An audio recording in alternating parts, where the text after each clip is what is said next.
اللهم صل على سيدنا محمد وعلى آل سيدنا محمد وبارك وسلم عليه.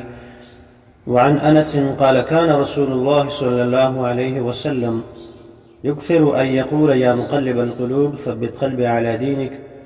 فقلت يا نبي الله آمنا بك وبما جئت به فهل تخاف علينا؟ قال نعم، إن القلوب بين إصبعين من أصابع الله يقلبها كيف يشاء. انس رضی اللہ عنہ نے روایت تے دیوی چې پیغمبر علیہ السلام مبارک بزیات تر دا دعا ډیر ویله، یا مقلب القلوب ثبت قلبي على دينك.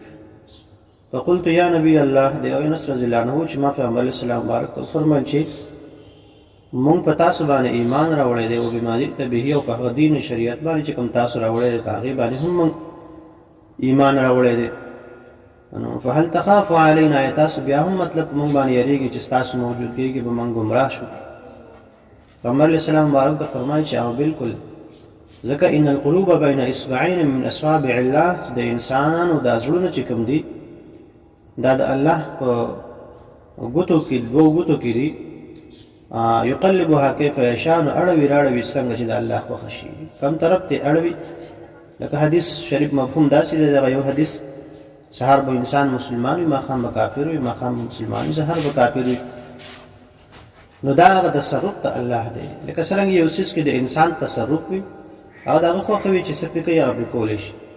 دغرنګه انسان دغه تصرف چې کوم دی دا د الله سره دی، بس دا د الله خوښه ده چې انسان کوم طرف ته اړوي راړوي.